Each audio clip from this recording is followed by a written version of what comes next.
Hello, and welcome to the 2021 Agency Administrator Refresher webinar. We're glad y'all could make it today. This webinar is brought to you today by the Wildland Fire Management Research Development and Application Program, otherwise known as the Wildland Fire Management RD&A. This program sponsors and guides the development and application of wildland fire scientific knowledge, develops decision support tools, and provides science application services to the interagency wildland fire community. We have 7 distinguished speakers today covering a range of preparedness topics, of which 2 of our presenters, Lucas and Adam, will hit on in the introduction. So our speakers today are going to be Adam Ndonka, Forest Supervisor for the Gila National Forest, Lucas Minton, Fire Management Officer for the Grand Canyon National Park and Northern Arizona Monuments, Nick Nosler, Predictive Services Meteorologist for the National Interagency Coordination Center and the National Interagency Fire Center. We've got John Pearson, District Ranger on the Reserve District of the Gila National Forest. Jim Gum is here today. He's the Director of Innovation and Organizational Learning, Rdna, for the Rocky Mountain Research Station. Morgan Pence, Business Lead with the Wildland Fire Management Rdna, and Tammy Parkinson, Fire Management Specialist, also with the Wildland Fire Management Rdna. I am Bree Schuler. I am a Technology Transfer Specialist with the Wildland Fire Management Rdna, and I will be facilitating today's webinar. Morgan Pence and Tammy Parkinson will also be providing webinar support and will be moderating the 3 question and answer sessions that we're going to have today throughout the webinar. And we also have Diane Rao and Wes Hall with the Wildland Fire Management Rdna to help jump in if we have any technical support needs.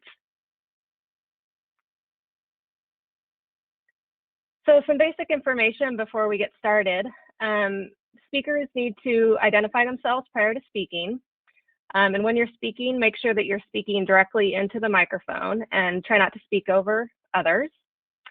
All attendees are going to be muted, but if you want to ask a question during one of the question and answer sessions, feel free to raise your hand to be unmuted, or you can always post a question in the question chat box. To minimize screen delays and maximize your bandwidth, be sure to close any extra browser windows that you might have open. So with that, let's do a brief review of GoToWebinar participant functionality. So to raise your hand, you'll see the raised hand icon there. And if you want to ask a question during one of the question and answer sessions, you can click on that. If you haven't already noticed, you'll see that you've got an audio pin, and that is going to be unique to you. So you can enter that in so you can connect to the webinar audio. Again, if you have a question, feel free to type it in the question chat box.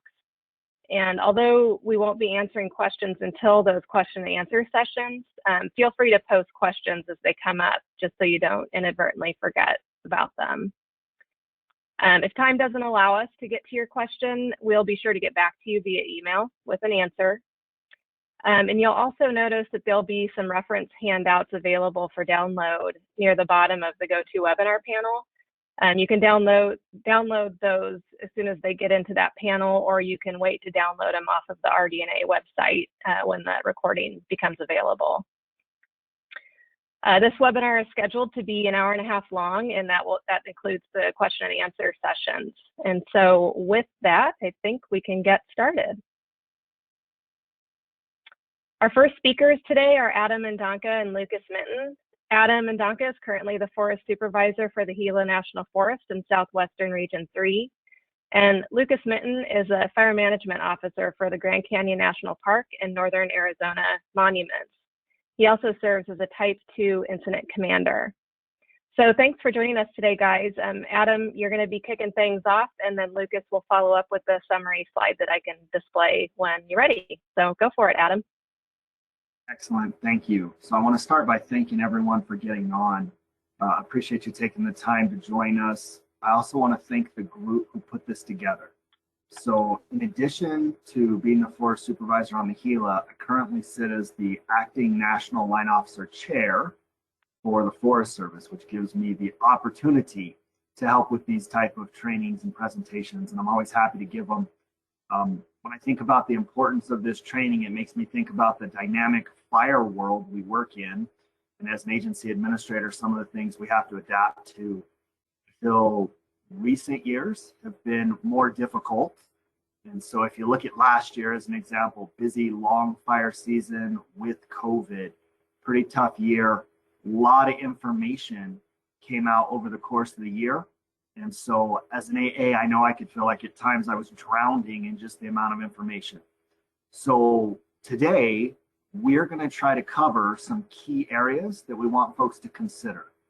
We're not going to cover every area you need to know, and we're not going to cover every area to the depth you may want to cover it. But what I'm really hoping with this presentation is that we pique your interest. We get you thinking about the things you need to consider as we roll into this fire season. In addition to piquing your interest, we're going to try to give you a couple tools. And what I will offer is, if through this presentation we hit on topics that you have more interest in or you have questions about, please reach out. This group that is coming to present here today is doing it because they have an interest in trying to help create a successful system. And part of that success is continuing to support each other. So if we don't answer your questions, if we touch on stuff you want to know more about, please don't hesitate to reach out. Myself, Tammy, we helped put this together, but any of the folks on this call, I believe, would be willing to help engage, try to give you more information. As I look at where we're headed, we tried to cover some of the most important topics we felt like were going to occur over the course of this fire season. I'm sure it will change as we move forward, but I hope this really is helpful to folks. I'm going to now turn it to Lucas. I appreciate this is an interagency call, so I love having our fellow agencies on. I was happy that Lucas was willing to help with the introduction. I'll turn it to him to cover a little bit more for some expectations. All right, thanks, Adam. So for intro, Lucas Minton, they covered it real well at the beginning here. So my day job is the Fire Management Officer for the Grand Canyon and Northern Arizona Monuments for the National Park Service. And Adam reached out to me and asked if I'd be willing to do this to give a fire management officer perspective and also interagency from the Department of Interior. So if we can get my slide up there, appreciate it. You know, I want to welcome everybody for taking the time.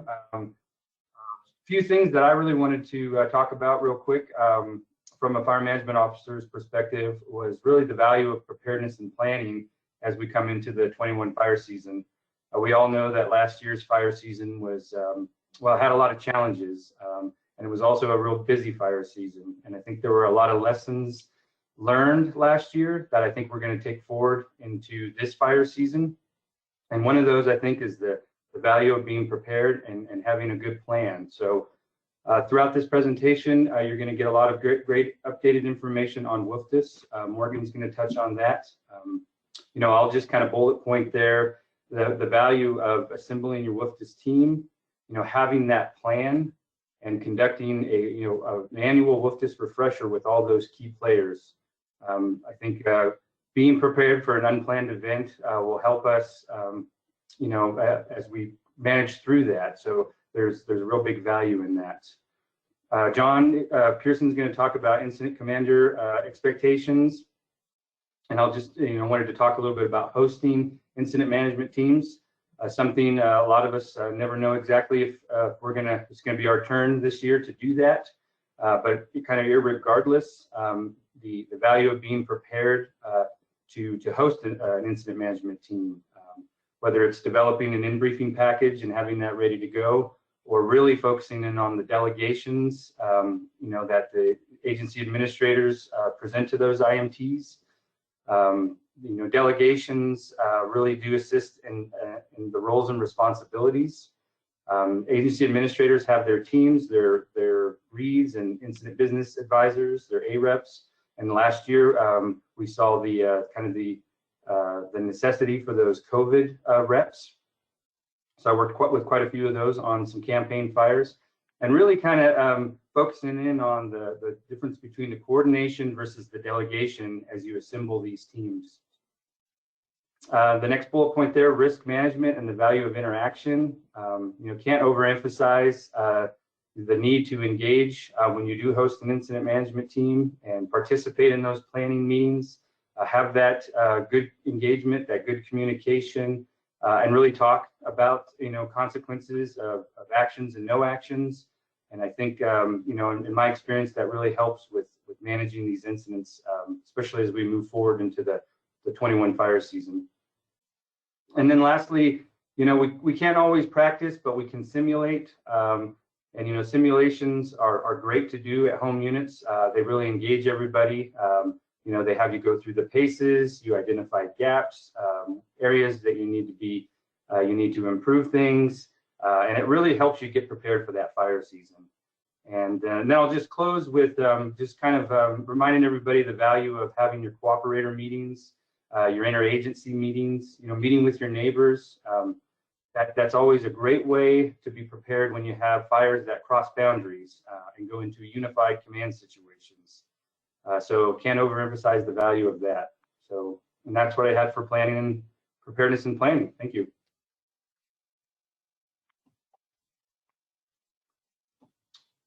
I think we can go ahead and hand it on over to Nick. Yep, thanks, Adam and Lucas. Really appreciate that. So our second speaker today is Nick Nosler. Nick is currently the Predictive Services Meteorologist for the National Interagency Coordination Center and National Interagency Fire Center. Thanks for joining us today, Nick. Thank you. Happy to be here. If we go to my first slide, please. Yes, we're just going to give a brief overview, kind of a few things that we do at Predictive Services, and then go into the fire potential outlook for the upcoming spring, or the rest of spring and the summer. Next slide, please. So Predictive Services, we're actually, it's our 20th anniversary this year. It's kind of crazy that it's been 2 decades already. But we decision support for fire management in the National Coordination System. That's our main mission. Providing actionable intel for strategic movement of resources. That's our main goal. It's not just meteorologists. We have meteorologists, we have fire analysts, and we have intel officers, and we all work together, and that forms the greater Predictive Services unit.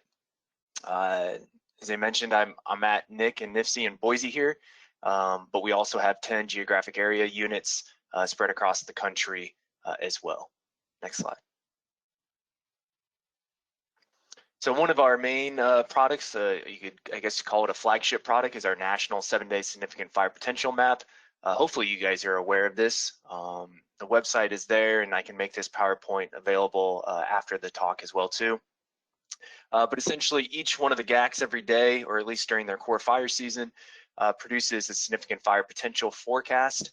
This goes and populates the map. I didn't include Alaska on this one because they took it recently and they're not issuing because they are out of fire season. But during their fire season, all 10 GACs participate on a daily basis. You can choose which GAC you want to look at. And if you click on there, you can get a detailed fire weather and fuels and fire behavior and fire potential analysis and briefing. You can also see here, just in the graphical format, you can go through each day there at the top left for the next 7 days, and you can see, which Predictive Services areas are, filled in with little or no risk for new significant fire potential or new significant fire, low risk or moderate risk there in the brown, and then we also have high risk triggers that are brought upon usually by some sort of weather event, whether it's hot, dry, and windy, or lightning. So this is one of our main flagship products and is used quite extensively, at least at the GACs and even in some local units as well too. Next slide. We also have fuels and fire behavior advisories. We're a little bit of the conduit for them. The local units go through and kind of assess the potential for these and then coordinate amongst themselves, and also at the regional level. And then at the national level, we kind of help them put it in the correct format and post it to our website. And it's very well closely coordinated and collaborated between fire management and fuels people and Predictive Services. Includes a synopsis and discussion of conditions warranting why we're issuing this advisory, how is this different than normal, and what sort of concerns or mitigation measures you can take as part of the public or as a firefighter, and also area of concern with a detailed map so you know exactly where, why, and what is happening with this advisory. And we actually have one currently in Northwest Minnesota. Next slide.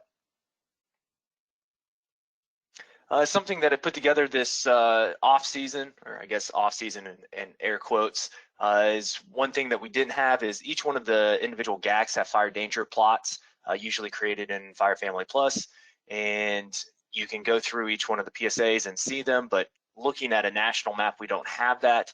And so I created this clickable map that is on our Fuels and Fire Danger page at NIC, to where you can click on a PSA. It populates the fire danger charts that are available for that particular area. Not all of these are standardized across the entire country because each GAC does it a little bit differently, but ERC is available for each one of the PSAs, and most PSAs have 100 and 1,000-hour dead fuel moisture, and some also have burning index as well too. Next slide.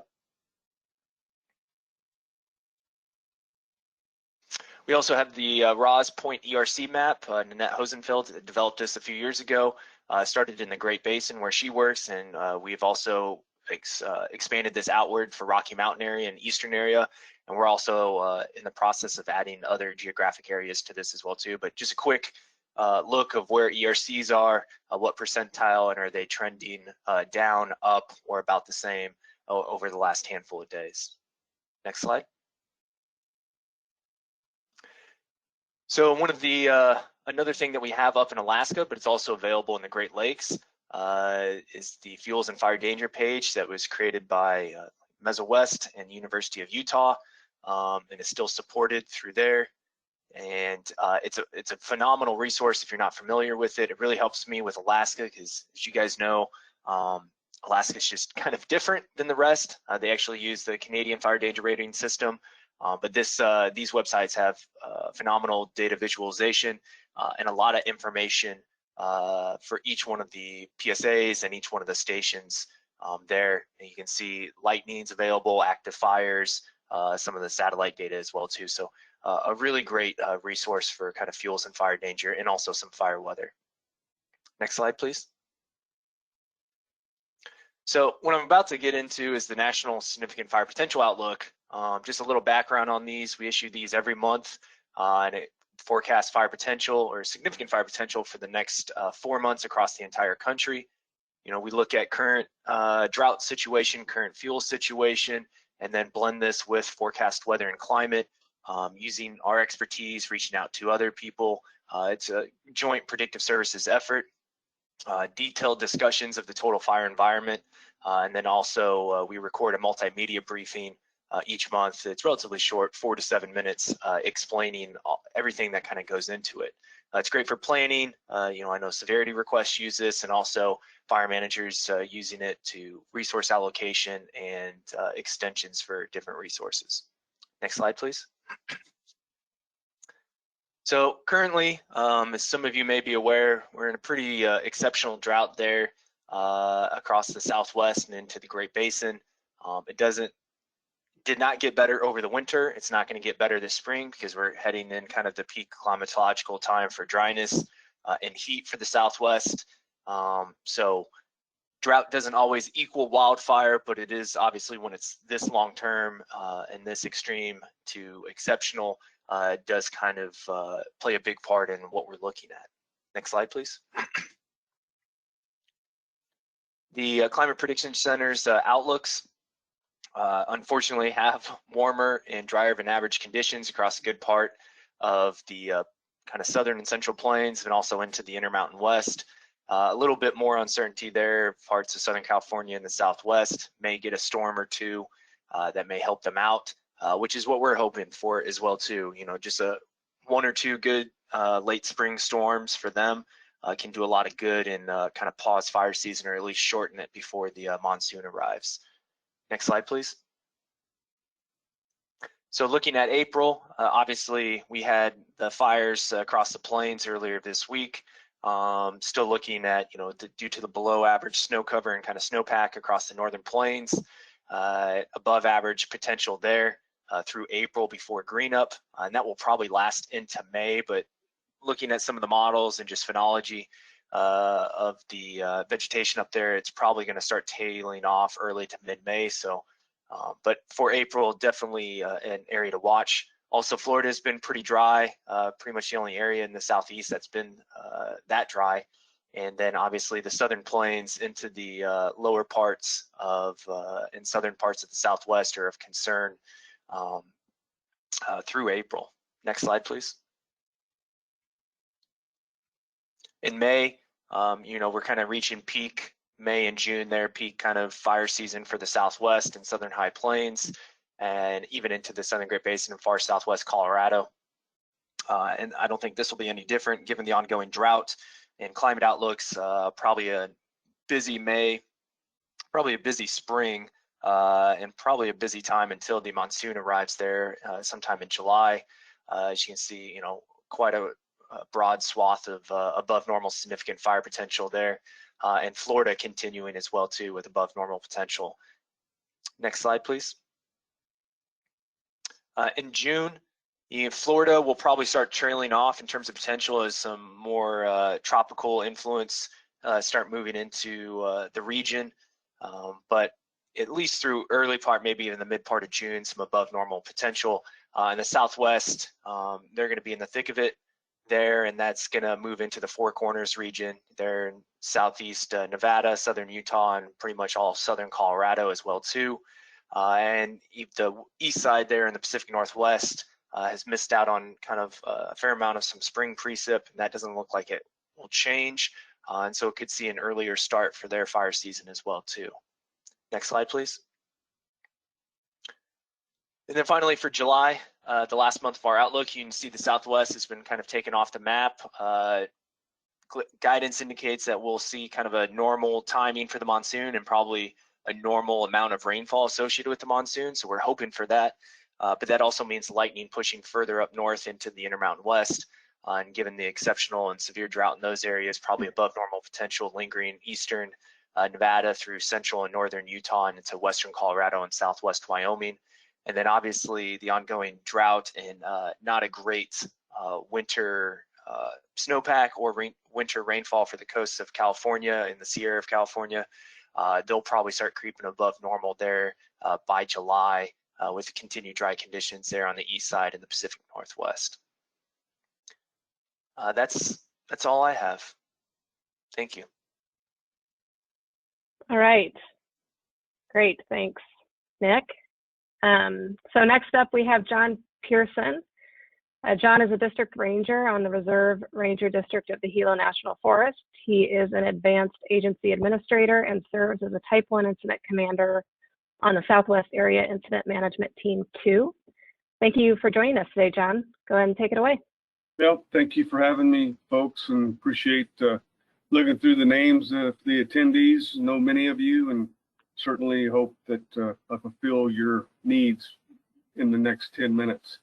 You know, and I would start with you know, my role here is expectations from an IC to AAs, and then followed up with interactions between IMTs and agency administrators.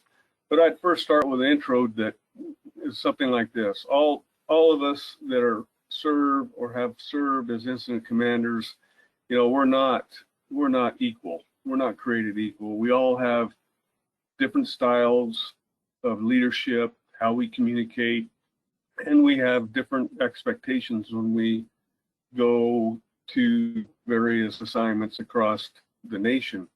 So I'll give you my perspective as, you know, what I hope to have with agency administrators, and, you know, first and foremost is to quickly formulate trust and a relationship so that we can be most efficient in the time of chaos when we're needed and we need to come together. You know, I think it's also important, you know, leadership is about being present. Therefore, agency administrators and their agency reps, you know, be fully engaged to the best of their abilities with an incident commander. You know, I think if we have issues, you know, it's best to speak in clear text, and that's And the reason for that is to just address the issues when they're happening. You know, to wait on dealing with issues usually creates more issues, and you know, to be effective and efficient, you know, resolving those things early and moving on is the best benefit for the IMT as well as the agencies that the IMTs are serving. You know, I think it's critical to identify and prioritize those critical values at risk, you know, within the delegation or leader's intent. However, with the understanding that those values based on activity and where the fire is going or the incident is going, that changes, and that course of action needs to be reflected in that daily conversation with the agency administrator and the IC. You know, I think about 6 or 7 things that come to my mind when I'm en route or mobilizing to an incident, and it revolves around, you know, what are those political issues? What are the social issues? Are there economic concerns? How is information going to be? How's that flow? What's that going to look like? You know, not every community's equal. Some have good internet, some do not. Also thinking about security, is there law enforcement issues? How is that coordination with law enforcement? You know, infrastructure, you know, is critical. That's directly tied to values at risk as well. I think it's important to articulate leaders' intent that provides an adequate amount of decision space for an IC and the incident management team to meet objectives. Not saying open the world up, but don't, you know, to have things such as you can't do this, or you need to coordinate prior to implementing this tactic. You know, that kind of hamstrings ICs or IMTs at times to have that conversation. And I think that's why it's critical to have agency administrators co-located at the incident command post or their rep, where you could have those quick face-to-face conversations on strategic decisions and or, you know, serious emergencies as accidents or injuries or illnesses, and God forbidding, you know, a fatality or something of that nature. You know, I think an expectation that I have as an incident commander is when the team is mobilized, that first phone call, you know, many times I make the phone call as the incident commander to the agency administrator, but if you know the IC or you have the contact information, phone number for the IC, you know, I would say when you have your first moment of opportunity to reach out to them and begin that relationship as the mobilization is occurring. And I think it just gets the IMT started off quicker than to wait to have those conversations. And I think with today's technology that we've experienced over the course of last year has enabled us to have more timely conversations and or dialogue about a particular incident or the issues associated with that incident. You know, I prefer to actually have a delegation of authority and the leader's intent. You know, I draft it, you know, if you could email that to me, and I think other ICs prefer this too, because the minute we can get that and start digesting that and sharing it with the command and general staff, when we have that formal in briefing, you know, we can get to those more specific areas of concern with the intent or clarification with that intent.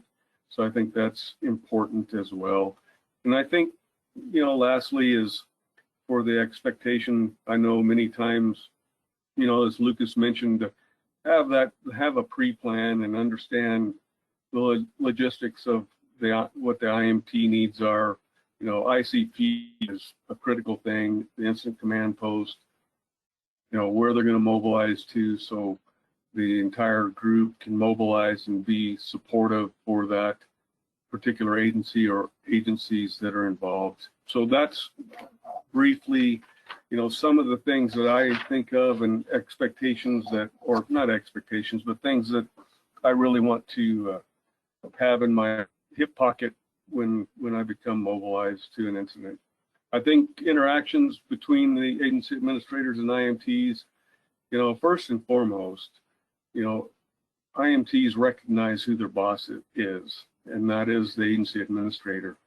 I encourage all of the IMT members to recognize who they work for, and this is why I encourage AAs to be co-located with the incident management team if possible, or their reps. It's get to know the command and general staff. I think that's a critical interaction that needs to occur between the agency administrator and the IMT.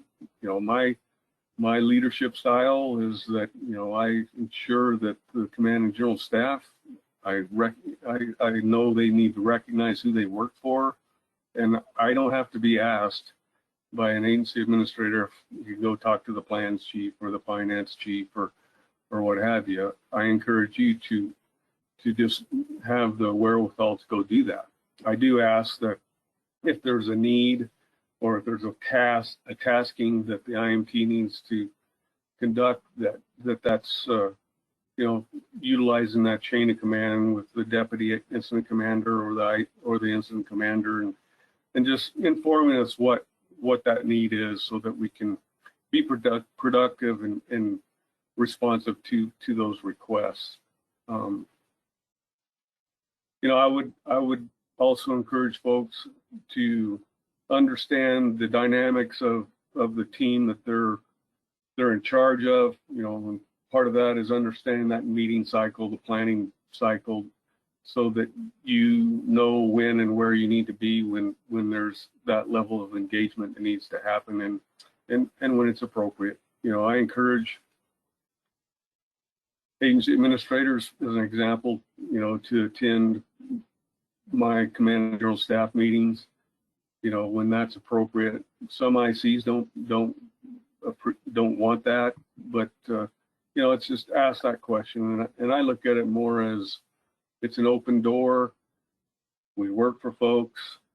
However, when the IC needs to have that, some significant conversation that's just particular to the command and general staff, that would be a time when that invitation would not be there. But in general, the command and general staff meetings provide a pretty big picture of what's going on and what the potential issues are. And what I find in many cases is the agency administrator, they have the answer quicker than we can find it, as long as they're partaking with those conversations. So I recommend asking the incident commander how to interact with the team, and just how to get to know those folks and have the freedom to communicate directly with team members. And, again, just asking that if there is a need that we work through that chain of command and get that determined. I think it's also important that interaction with the incident management team is to understand their common operating picture or their standard operating procedures. But more importantly, I think it's understanding the incident emergency action plan, when there is a significant event in regards to an injury or accident or illness or some fatality, and also share what your unit's procedures are with that particular emergency action plan as well. So I encourage you to ask for that. And I think that I would close with that, and I'll ask the folks to put my little funny picture up here, and hopefully you guys enjoy that. So have a great day.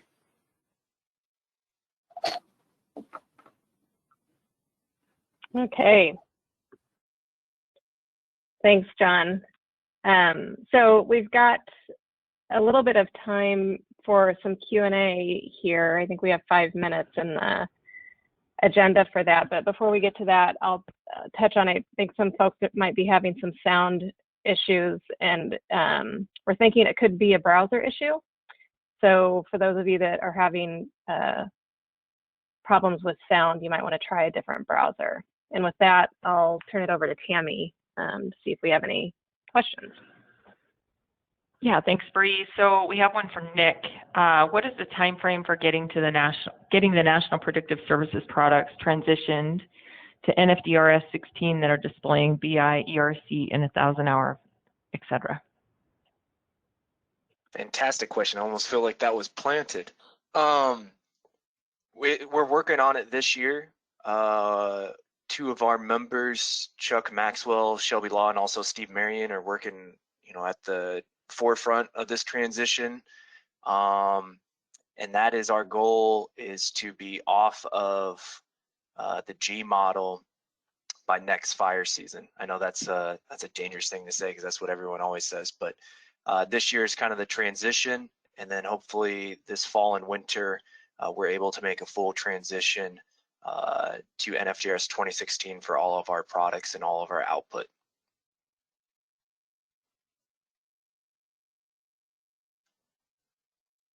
Thanks, Nick. Excellent. So I have the next question. This is Adam, and so it's for John. So we talked last year about having COVID as part of our working environment. Did you see COVID create some issues for you as an IC? And do you think those issues will continue, or do you think we have a good plan for how we're moving forward to address the concerns? Yeah, that's a great question, Adam. I think that, early on last year, we were building the airplane as we were flying it. And I think towards the latter part of the season, which went all the way into October, that, we began really focusing on what practices worked and getting in a routine. I think the most challenging thing is, and it goes back to the communities, some communities have everything you may need, but other communities may not. So it comes back to the capacity of those communities that we're serving, or for those agencies that we're working for. So I think it's, understanding what the capabilities are and support, and aligning those expectations. Certainly, the standard personal hygiene, social distancing, face covering, temperature checking, all those types of things. I think that we have those practices in play, and we have those resources. Also, as far as information sharing, I think we've basically created a new standard of how to communicate to the publics that we serve and those stakeholders, such as cooperator meetings and public meetings. Certainly utilizing the virtual platform enabled the agency and the teams the ability to definitely reach out more. And, I think that was a vast improvement from our traditional way of doing business. So, yeah, I think it's here. We're going to be living with the pandemic until it's over. But I do see us adapting some of the best management practices, not just for our employees that we're asking to do the job, but just from an efficiency standpoint, there's many of those practices that will be carried on into the future.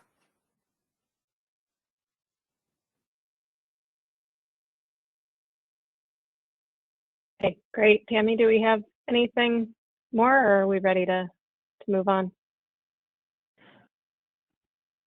I'm not seeing any more questions at this time.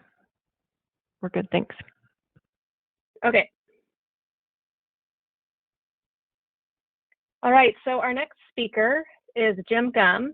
Jim is the Director of the Innovation and Organizational Learning, RD&A, with the Rocky Mountain Research Station. Thanks for joining us today, Jim. You can take it away. It's my privilege. I appreciate it. For those of you that are going to ask, that's Black Cave. That's part of the Lincoln National Forest near Carlsbad. I was rangering there when that picture was taken. The group I work with now, some of you may not be familiar with, we do a variety of things. What I'm going to talk about today came about last year when we were asked to do focus groups with wildland firefighters in the midst of the COVID operation. So we ended up doing 28 weeks of focus groups where we did 194 during that time period, spread across all the regions in the Forest Service. Really big lift. I had every intention of bringing y'all a completed report on all of that, and unfortunately the review process has taken a bit longer than I planned on. So I'm going to talk to y'all a little bit about the communication side of the report that we came up with, kind of tie off of what John was talking about, but in a little more detail. The other learning product that's going to be coming out soon that I highly recommend, it should be out next week, I think, at the Lessons Learned Center, will be the Cameron Peak FLA around the COVID exposures that they had there and the complexities of the responses and all that was learned from that. That's going to be a pretty powerful tool for everybody. They've done a really good job with building the story map for that. So stay tuned for that one. Keep an eye out for it. Our report, as we went through those 194 focus groups, came down to 3 basic concepts or overlapping, overarching categories: communication, organizational culture, and organizational learning. I'm going to focus on the communication side of that for today's meeting, but I will get this report out to everybody as soon as I can. Well, I hope to anyway, depending on the review process. The first lesson that I want to talk about is this idea of expectations. John mentioned that in the AA and the IC conversations, and there was a lot of interesting challenges with that last year that I'm sure most of you experienced. But the way that the field level, and again, the things that I'm sharing with y'all, these came from field level employees. I'm not saying they're right or wrong. I'm reporting what was the concerns that were going on. And some of the recommendations you're going to hear, you're going to say, well, we've already done that, or we're doing that, or we've done it. Again, there's another lesson involved in that. We may be doing things, but they're not getting all the way down to the field. And that's what you're going to hear in this a couple of different times. Field level employees expressed concern about receiving too much information at key points in the season, information that wasn't necessarily related to them. We heard repeatedly that bosses seem to be coming down on the side of sharing more than less, and not necessarily serving that normal function of being a filter, sitting down what was needed. Everything was so new, it was all so unknown that we seemed to default to sharing more, and they started drowning down there. We heard a lot of that they were just getting overwhelmed with it. So some of the suggestions from the scholars that I worked with on this project suggested standardizing and communicating content through whatever method that was going to be. Make it the same every time so people know where to go and what to listen to. Scheduling, for instance, a policy update on Tuesday for a COVID thing. Assigning specific people to organize your information distribution. And then ensuring that it's also getting out to other than your permanent employees. We heard a lot from militia and ADs and contractors that they weren't dialed in, that they would show up and expectations were there and they didn't know anything about them. Take a little pause and just step back from this. I'm talking about our COVID response, but I think a lot of what we learned from this applies in our day-to-day operation, not only in wildfire, but in everything we do. Excuse me. The source of the information seemed to be really important to people, especially around COVID. We found having Dr. Jen talk to people directly in some of the focus groups we did was extremely powerful. But even if you weren't able to get them there, identifying the source of where the information was coming from seemed to help a lot. One of the other recommendations or asks that we got from the field at almost every focus group was if you didn't know the answer, to let them know that you didn't know the answer. There was a lot of silence left hanging, as they would put it. Acknowledge the message differences that occur between employees. Different news sources had different ideas, different people reporting. Even the CDC was sometimes at odds with some of the things we were hearing from other government agencies. So talking about that and making sense of it and letting people know where we're going to go with, or who we're going to go with. And this one was really tough. There were so many documents flying so regularly that the need to track the versions became critical, and making it in big bold letters across the top. And if you could highlight what's changed so people can, rather than trying to plow through and figure it out for themselves, it becomes really easy for them to do. When you've got an ongoing situation like this, that one I especially recommend. And I'm glad to hear we've got so many interagencies on here, because we've got a lot of feedback from our frontliners who were saying that their partners weren't dialed in, or they were working off a completely different playbook, and there was a lot of struggling going on with that. So developing and sharing operating plans with community partners, identify conflict management strategies for employees who find themselves getting caught between enforcing policy and the public that they're dealing with, or the stakeholder they're dealing with, or the partner they're working with. There were some of our frontliners that were probably asked to do things that was way outside their scope as far as enforcing things that could be enforceable, weren't necessarily enforceable. And there was a lot of confusion, but a lot of angst for certain around that. The digital platforms, that was a really interesting experiment, and a lot of it worked really well. The ability to do these focus groups would not have been possible without the digital platforms. But there was an over-reliance on it, I think, at times. There were messages that needed to be delivered face-to-face. They were significant. They needed to have that iterative kind of communication process going on. So just be deliberate and think about what you're trying to say, who you're talking to, and how it would best be accomplished. Again, that one's tough, but there still are times where walking over and talking to somebody is going to be better, even if it takes a drive, even if you've got to put it out, the effort to get there. Excuse me. Yeah, this one, just planting the seed that all of you know our technology infrastructure needs improvement, communicating that and consolidating our needs through the CFO and the CIO offices are going to be a definite need. We got tons of feedback from people that were expected to do things, and the technology just wasn't there. It just was not, the hardware in particular wasn't there for people to use. Training became the other big issue, trying to figure out how to get people into the training they needed. I'm not going to go into that one, but resource orders, think about this. If people are going to have to work with a heavy technology source, that needs to be identified in the resource orders. There was a lot of difficulty sharing information because so much of what we were putting out was on our internal sites and it wasn't available to our partners. Again, not telling y'all anything you don't know, but just reminding you of that we've got more to do on this.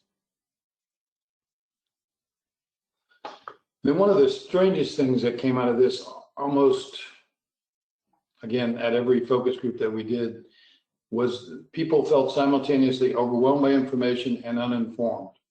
And when I worked with some communication scholars, and they were having trouble finding another instance of this where it occurred so frequently and often.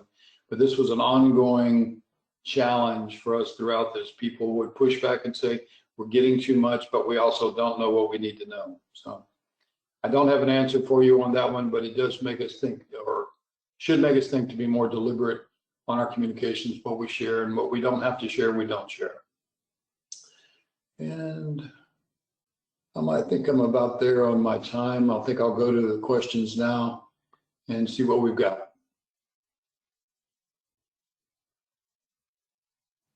Okay, great. Thanks, Jim. Yeah, we've got some time here for some questions. Tammy, is there anything coming in? Yeah, so one of the questions is, will these findings be shared in a report coming out soon? And I think you alluded to that in your presentation, Jim, but do you have more to share?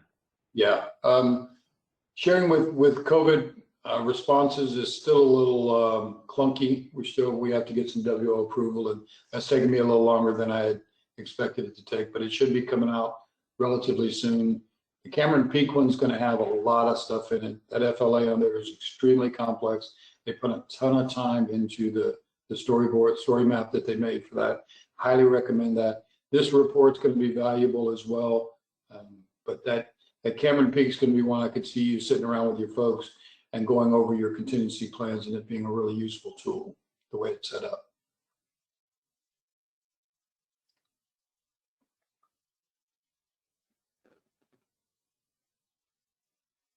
Okay, I'm gonna. Else coming through? Yeah, so there's another question for John, and then maybe some other folks can think about some other questions for Jim. How did the module IMT with positions working remote work out?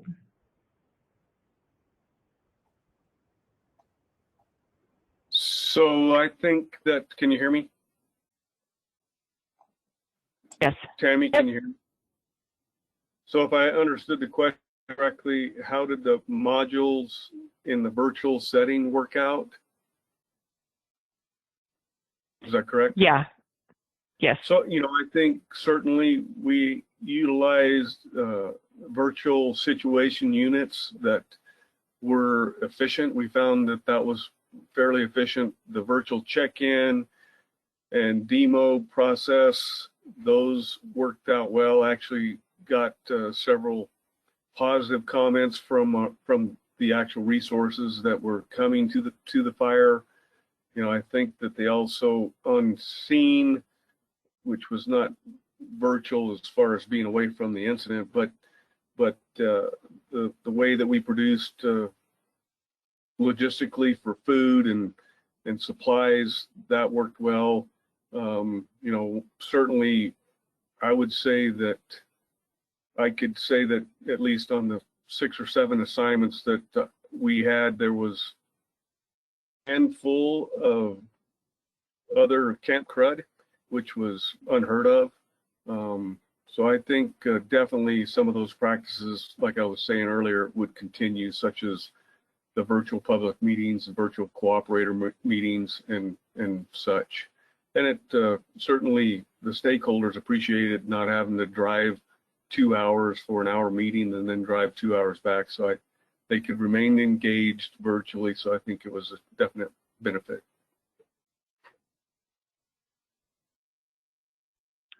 Great, thanks. So, Jim, we have a couple more questions for you. Based on the work that you've done, have you found that firefighters are staying resilient in their own environment or in their current environment? I'm always troubled with that term resilience, but that's a longer conversation. I would say that the majority of firefighters that we talked to felt comfortable operating in their normal environment and doing fire, even with the mask and some of the other requirements. I think the using the spike camps was well received. It put a lot of pressure on the logistics folks. We heard that feedback as well, but there seemed to be some real comfort in kind of going back to the way some of the older ones remembered doing it, or the stories. So I would say that there's a good bit of adaptability that came out, that people were comfortable with it, but I would I don't know that I would call it resilient. I would say that the cost, what it cost us to do last year, and what people have been doing pretty much nonstop since then, catching up with all that. I don't think I would classify us as back or fully rejuvenated yet. I don't think anybody is that I've talked to. Did I get into your point, or did I misunderstand you? Nope, I think you got to it. So I have 2 follow-up questions for you. So what's the next step for this next year based on some of the data that you gathered in 2020? Well, we're going to try to do something. We're going to try to keep this communication channel open. That we got a lot of really positive feedback from both line goers and senior leaders in how much they appreciate it, or how much this communication channel helped in a crisis the way it did. and that they would like to see it be done on a regular basis. I've got organizational challenges like everybody else does with budget modernization, not quite the same flexibility I'm used to. So what that's going to look like is still up in the air. It'll probably be something more resembling the IMRR model than the labor-intensive focus group model that I used last year. But we are definitely going to try to keep a foot in where we can get as close to real-time information going up to the bosses and back down as best we can. Okay, great. So I'm Jim, I'm going to keep you on point, but I'm going to jump over. There is another question for John. Is it burdensome to ask our incident management teams for a long-term plan products from the LTAN SOPL? And if not, is this doable in the first 3 days? So I would say that the long-term plan, I mean, yeah, we could have a product, I think in most cases in about 3 days. However, you know, all teams aren't created equal with those specialties. So some teams carry SOPLs and an LTAN, but those are pretty hot commodities. So we have to look at that as a virtual, most cases, a virtual tool. But I think it can, but you know, you build a plan, long-term plan in 3 days, and you have a long duration event, you're going to have to be rebuilding that plan over the course of the incident. So it's more about maybe the short term initially than the longer term plan, maybe on day 7 or something like that, if it's just beginning incident. Hopefully that answers that question. Yep. Thank you. Jim, we have another one. The dilemma about too much information versus not enough information is something that we struggle with a lot as agency administrators. It seems like whenever we attempt to filter information, we receive feedback that we should trust our leaders in the field with the responsibility to do that themselves. Any advice on how to find a balance? Yeah, that's the $1 million question for sure. I think probably the number one tool that we have available to us is that we do have so many different mediums for sharing information. So I would think if you can build yourself a systematic way of talking about things, general information that is good for people to know, going into a standardized SharePoint site where people can peruse it at their leisure where it works for them. Pointed emails that have very specific doable action points on them, coming out on a regular schedule where people know to look for them, that's going to be. And then those what I call them heart moments, those things where things with intent and with passion and with concern that need to be expressed as much as you can in real time and in person. But it's you know, those are just, they're tools. They're not going to fix this problem. We live in a world that has way too much information, and unfortunately, it's not all knowledge, and even less of its wisdom. So that's going to be an ongoing challenge that we work with. And all I can recommend is you know, what I described to you is just one system, but find a system that works for you. Let your people know what that system is. Stick with it as consistently as you can, and then be ready to adapt as it goes on, because it is a huge mountain to climb, especially in a complex environment like y'all do your daily work, add wildfire onto it, and then add something like COVID on top of that. I think people understood that people were doing the best, that they were best intentioned, but we had trouble organizing, I think, especially at the front half. And that's the key, I think, to it, is just to get as systematic as you can and make it as comfortable as possible to digest a bunch of information, right? And I guess I'll stop at that. Okay. Thanks, Jim. We've had a few more questions roll in, but I think we're going to wait till the end of the session to ask the rest of those. So Bree, go ahead and take it over. Okay, sounds good. So our next speaker is Morgan Pence. Morgan is a fire management specialist with the Wildland Fire Management Rdna and a business lead for the WFDIS application.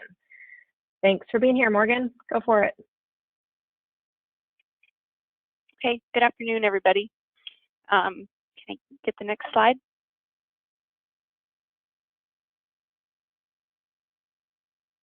Okay, so my name is Morgan Pence, and I work with Rick Mowry, and he and I are both the WFDIS business leads. And I've just got a couple reminders and things to think about here for WFDIS for fire season 2021. Go ahead, next slide. Okay, a couple reminders. The first is to make sure and keep your WFDIS account current. So it seems simple, but we move around, phone numbers and emails change. So it's important to keep your phone number and your email accurate in WFDIS. Those are what's used to contact you, and when users look people up, that's what they're looking at. So please make sure it's current when you log in this year. Reminder about passwords. You have to change your password every 60 days. And reminder emails go out to the email that you have on your account, then to remind you that you need to change your password, and they go out at 10, 3, and 1 days. If you forget to change your password, it happens, no big deal. The IIA help desk can reset the password for you, and they operate 24 hours a day, 7 days a week. So if you fail to do this, it's an easy fix.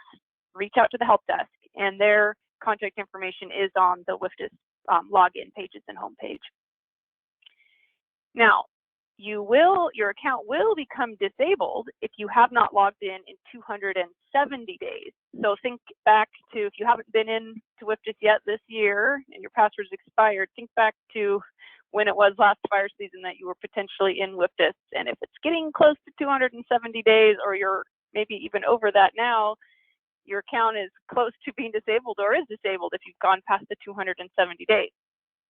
So the only way to get your account re-enabled is your GAE, your Geographic Area Editor, has to be the one to re-enable your account.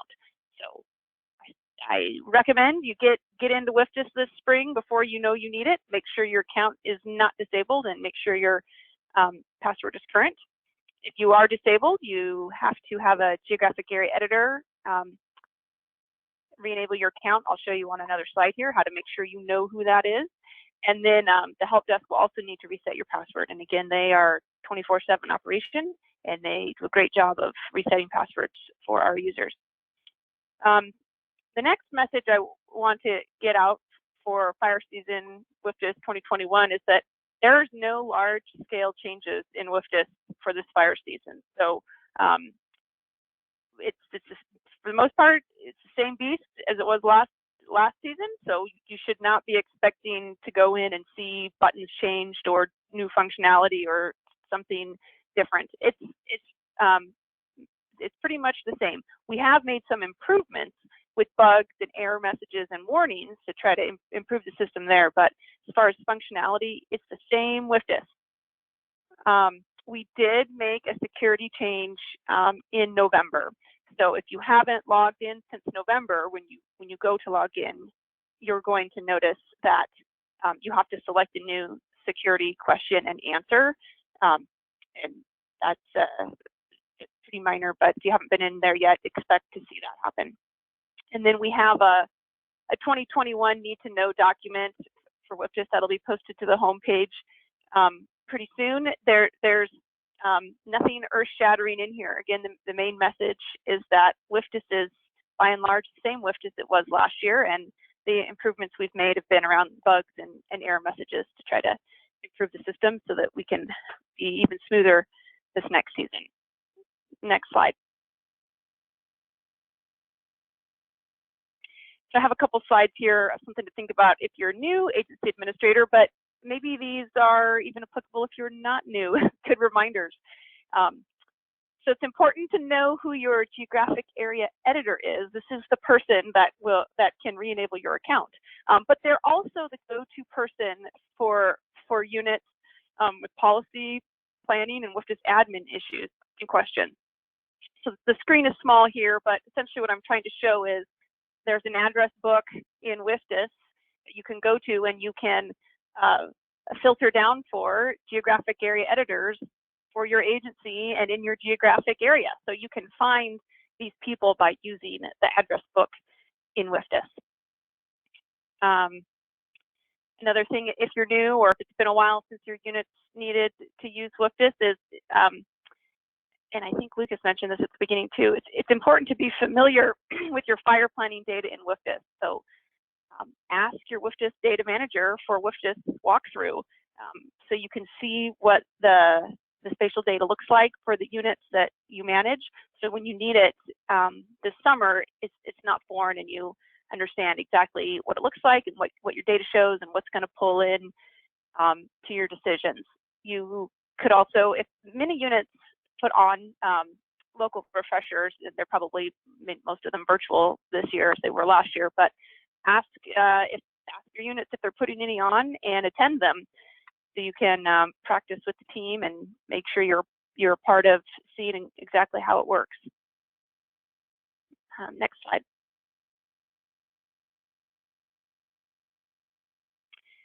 Another thing that's if you're new, but it's also a little lesser known feature. So maybe if you haven't used WFDS in a while, it might be something you hadn't noticed. But there is this planning area notification feature in WFDS that you might be interested in as an agency administrator. So how this works is you subscribe to units that you manage or you care about, and so that you can be notified via email, the email that's in your account, if a planning area has been drawn on that ground. And so again here, this screen is small, but this is something your geographic area editors can help you with, or you can use the help in WFDS to do it. But there's a system, you can go to system preferences and you go to this planning area notification box. You filter down for your geographic area, your agency, the units that you want to be notified about, and you click subscribe. Now, hopefully, of course, you know about fires coming onto your ground, outside of WFDS sending you an email, but this is kind of a nice little feature if there's a fire that's further away that you're not, aware yet that it's moved and they might be planning that it would come to your ground. This is just something you could know, okay, WFDS shows that now there's a planning area on this ground that I care about and I want to get involved, or hopefully you've already been reached out to, but this just kind of documents, from a paper trail that, you've got an email somewhere in your system showing you that this has happened. So this feature works, two conditions have to be met.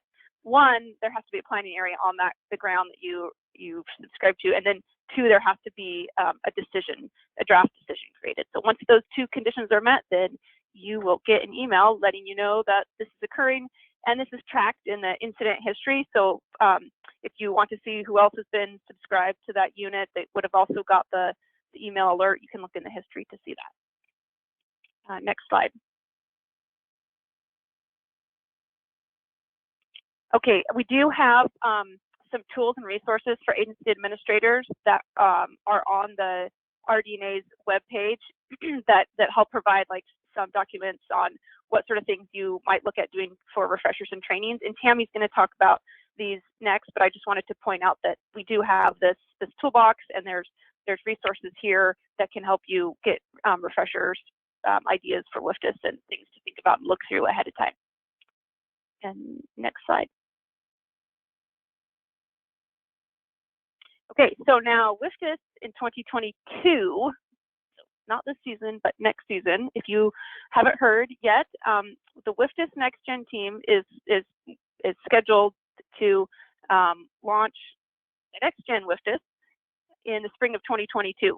So there's much more to come on this topic with transition and training and all these things as we decommission the current WFDS and switch people over to using the next gen WFDS. So there'll be a lot more information to come out there, but we wanted you to know that that we're working to build a new WFDIS for you, and we'll be decommissioning the current one. And we want your help if you have time and energy to give it. We want agency administrators for the user groups, and I put on the slide here the sign-up location. So if you want to sign up to participate from an agency administrator angle and give us feedback in a user group forum, there's a place to sign up and do that. So please consider doing that if you have the time and space and would like to participate. And I think that's all I have. Next slide. Yep. That's the end there. Okay. Thanks. Awesome. Thanks, Morgan. So our next speaker up is Tammy Parkinson. Tammy works as a liaison with the National Line Officer team and is a fire application specialist with the Wildland Fire Management RD&A. Go for it, Tammy. Thanks. Thanks, Bree. This summer, help is available if you need it. We just wanted to highlight a couple of things for you if you needed additional support this summer. So you can either click on the Fire Behavior Analysis Support tab. You click on the request button within WFDIS. The geographical area editors are monitoring these requests and will route your request to an available analyst, typically within their geographical area. And otherwise, an NFDSC or National Fire Decision Support Center staff, one of the RD&A folks, will assist you as requested. If you can also, if you don't receive a timely response, you can route that question or your request through the NFDSC phone line, which is on the WFDIS website. And you can get one of our staff 365 days a year. We manage that phone to provide that support to the field. For additional risk management assistance support, you can also go to the Wildland Fire Management Rdna website, and that's at the top, or within the banner, there's an RMA link that will take you to that site. And then you can also get into the dashboard that Rick Stratton and the RMA team is managing. And so you can find several resources there.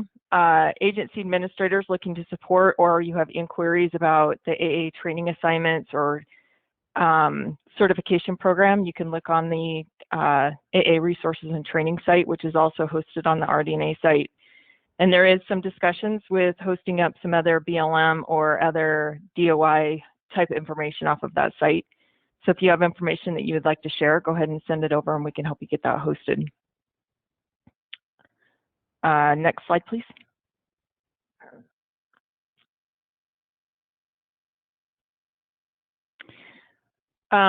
Just wanted to make sure we've been getting quite a few requests to make sure that if folks were not able to attend the meeting or this webinar, that they can find these webinars hosted on the website. Morgan pointed it out as well.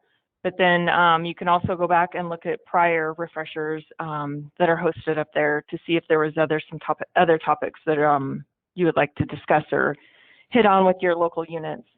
In addition, we loaded a couple extra documents within the Handouts tab on the webinars. You can download those at your convenience. Those were developed in 2019 and 2020, but as Morgan alluded to, a lot of that content has not changed, so we just rolled those documents forward, and it's still appropriate for decision-making and analytical tools for this upcoming season. So I think we are ready to roll back into questions. Let me see if we have any. Yep, we have a good 10, 15 minutes for questions. Okay, thanks. So one of the questions is the line officer guide for 2021 out yet? And yes, it is. It should be posted up on the website. And then we've also updated pieces and parts of the certification program, and then we'll be getting the FAQs hosted up as well. And those will be coming in shortly. Next question. This is for Jim Gum. Do you think that there are more opportunities to share from experiences? It seems like some are being avoided.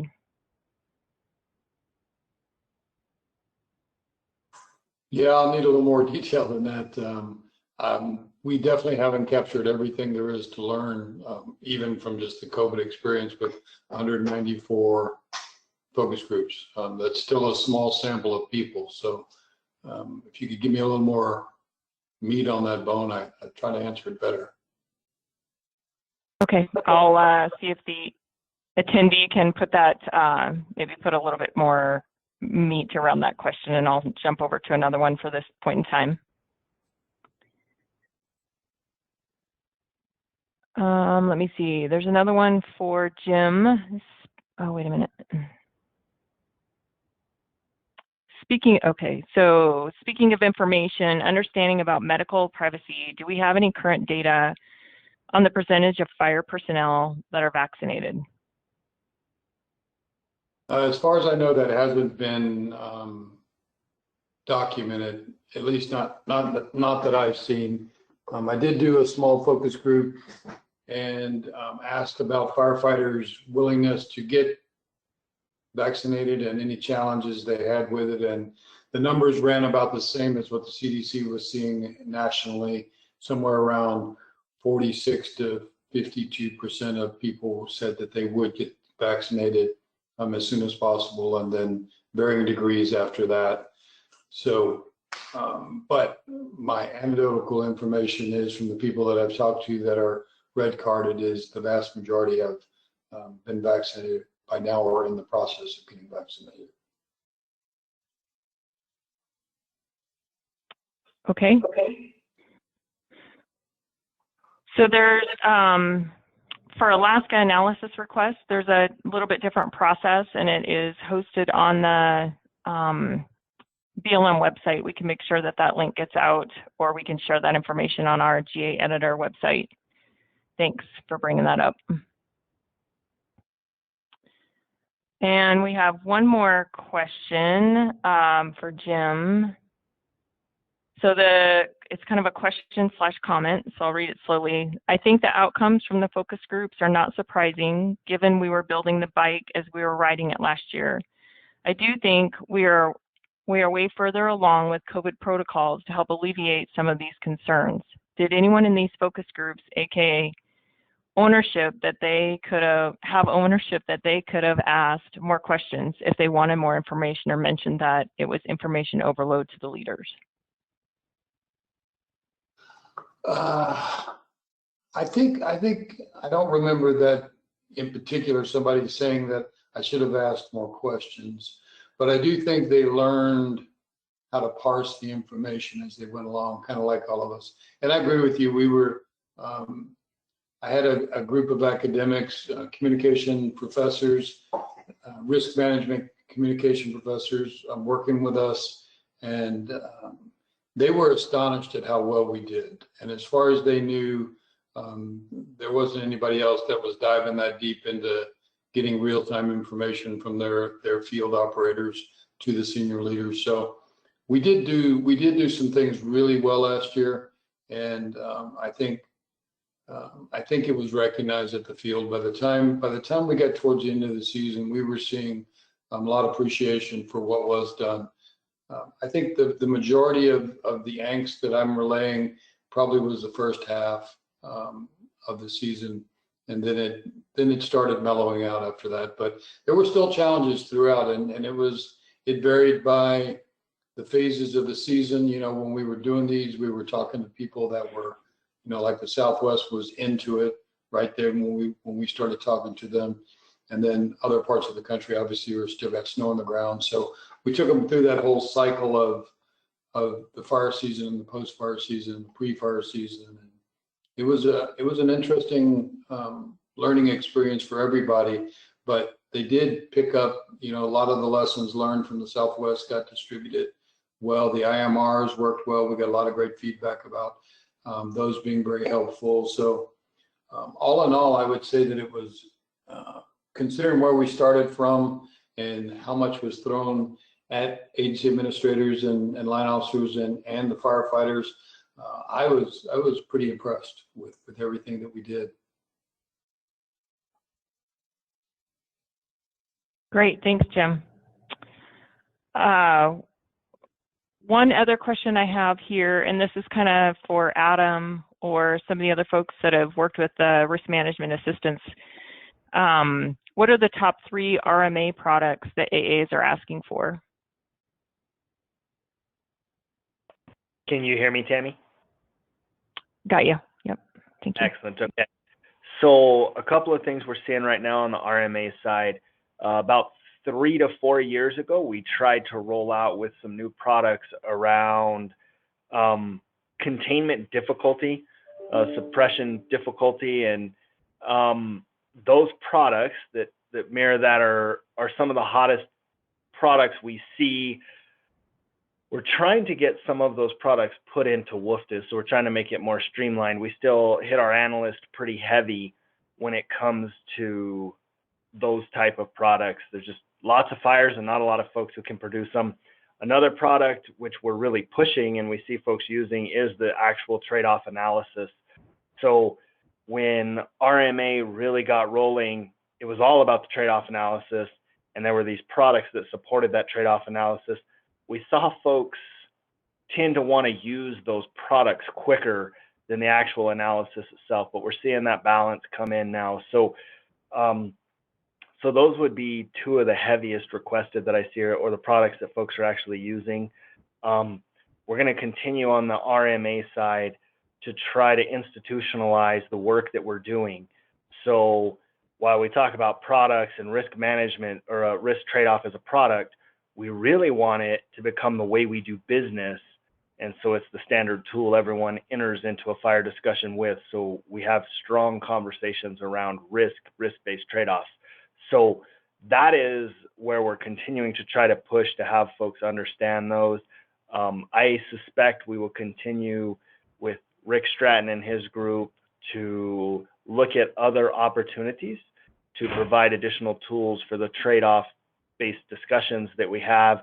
But I think right now we're really focused on trying to get folks to use those that we have. So I know it was specific to products. I'd name those two, and just a little more to come on that when you look at where we're going as a group. Great, thanks, Adam. So we have another question for Jim. Without getting too far into the detail, we've had some complex issues that have come out of fire incidences, but there are no FLAs. Lots of lessons learned, but lessons aren't learned if they are not shared or implemented. And before you ask that, I'll have Diane follow you to hit on the FLA the area command kicked out. So go ahead, Jim.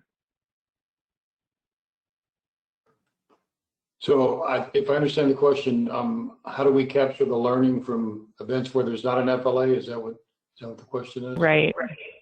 There's lots of lessons that are learned, but they aren't always shared. Yeah. I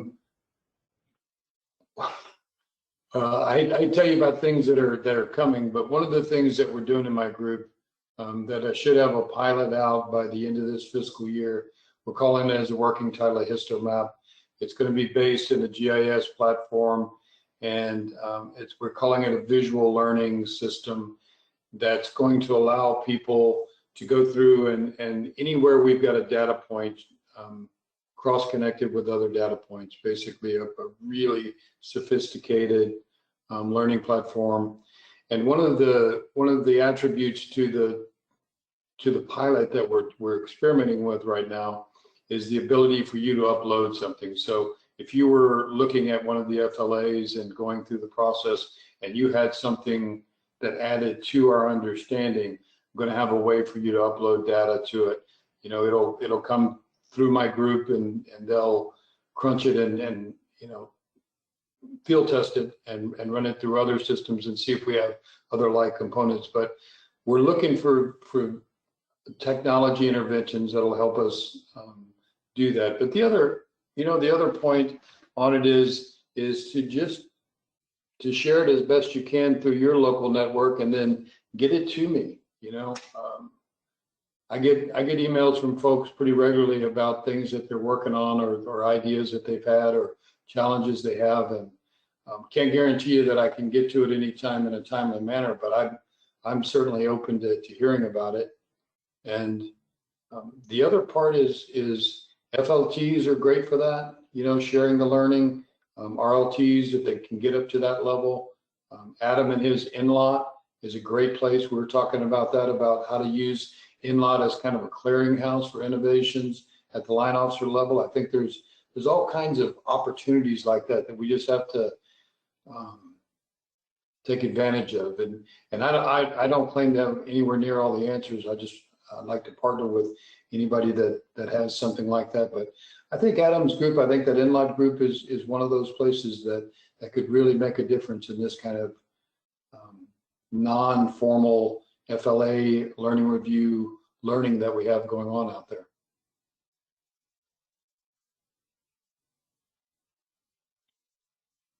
Thanks, Jim, for that.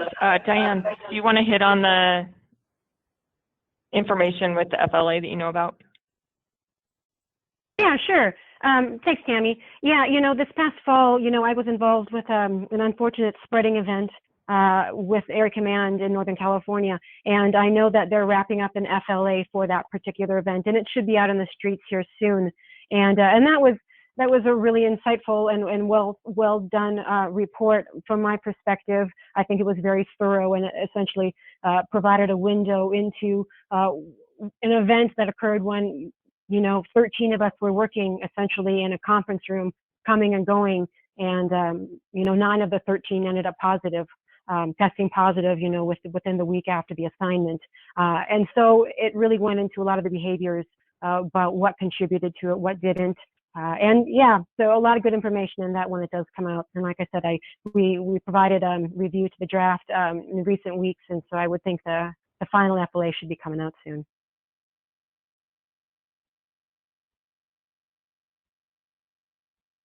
Yeah, thanks, Diane. And one of the resources that we did not include that we can certainly share is a link to the Imrr lessons learned site. If folks are not familiar with that, Jason Kuiken has been hosting Imrr discussions for agency administrators collectively, and then there's other groups that are also doing Imrr discussions. So that's incident management remote response discussion groups, and those were stood up last year when the pandemic hit and we needed to do information sharing collectively within the different areas of the incident management team as well as agency administrators. So I'd encourage you to look at that. On the lessons learned site, there's some really good information there too.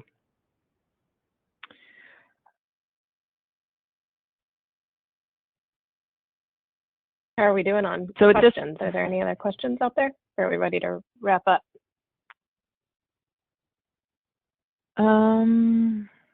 Well, here's a question that just came in, and this will probably be for John or Adam or Lucas. One of the resource management issues we have struggled with for years is accurate and real-time data on retardant use. Where are we today regarding a need to know daily how much, where, and what type of aerial retardants have been utilized?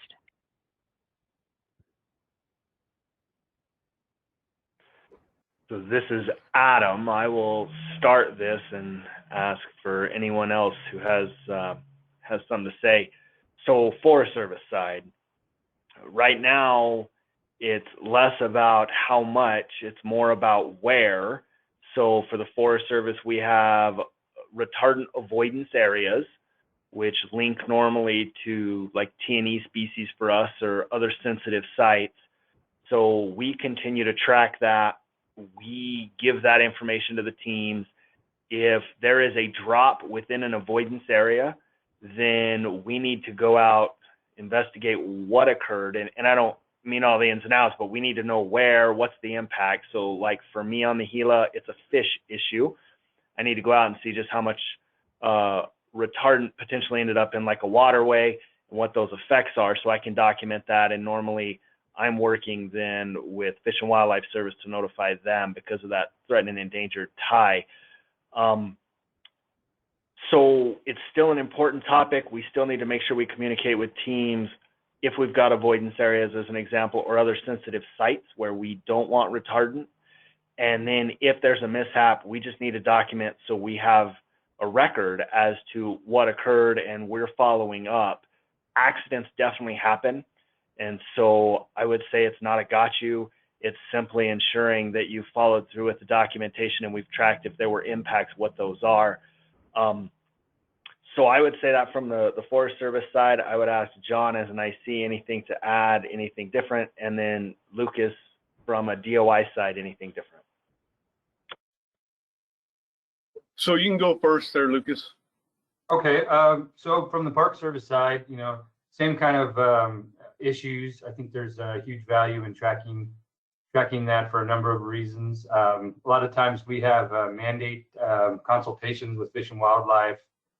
So the same kind of factors exist on the DOI. You kind of have to reference back to your fire management plan and your kind of your compliance stuff. But yeah, I think we do it for all drops for a resource resource perspective. We coordinate pretty exclusively and extensively with our resource management group.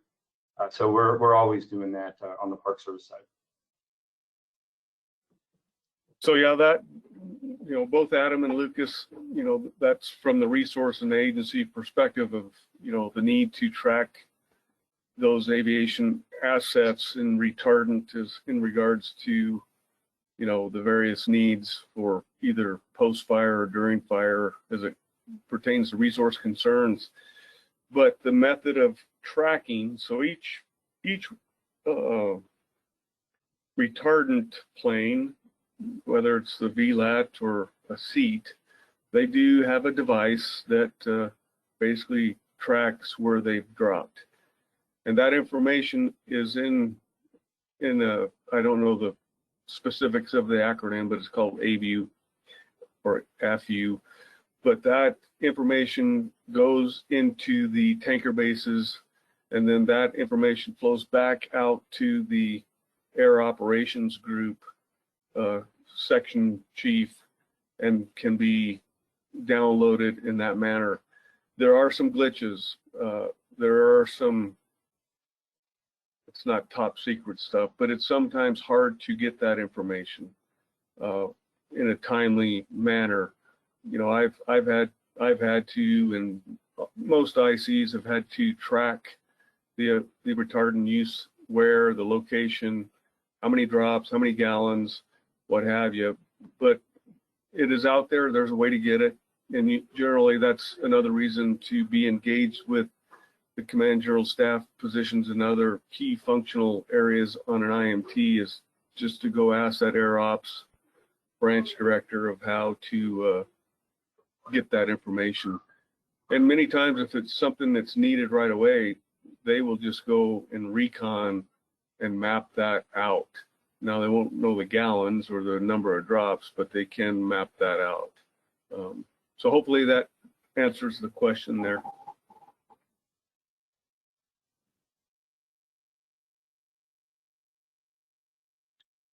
Okay, great. I think with that, we will go ahead and wrap it up. Like I mentioned, if you have a question that didn't get answered during the webinar, we will answer that question to you in an email.